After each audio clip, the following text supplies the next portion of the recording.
السلام عليكم ورحمة الله وبركاته، متابعينا على قناة ميكانيكي التوك توك.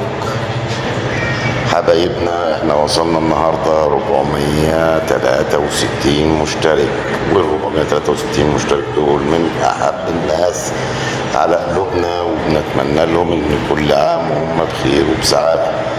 احنا النهاردة هنعمل حل لزرجينة مروحة المكنة الهوندا اللي هي التقفيل المصري او التشطيب المصري اللي هي مش قلاووز. والفيديو ده بمشاركة الباشمهندس حسام شوقي.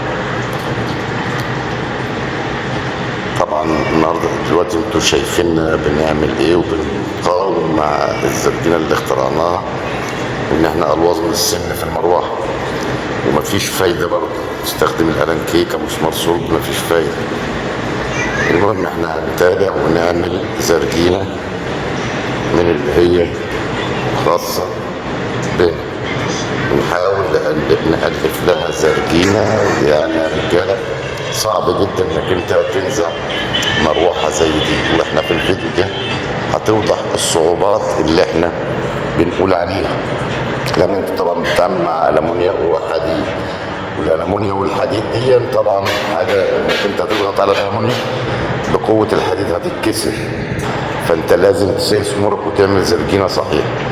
وان شاء الله باذن الله في نهاية الفيديو هتشوفوا التأثير بتاع الزرجينة دي اللي احنا هنألفها ان شاء الله، بحيث ان احنا نشفط المروحة دي من مكانها، لان عليها صل زي ما انتم شايفين وعليها قطع، ففي متاعب هتقابلنا وانتوا هتتفرجوا عليها معانا.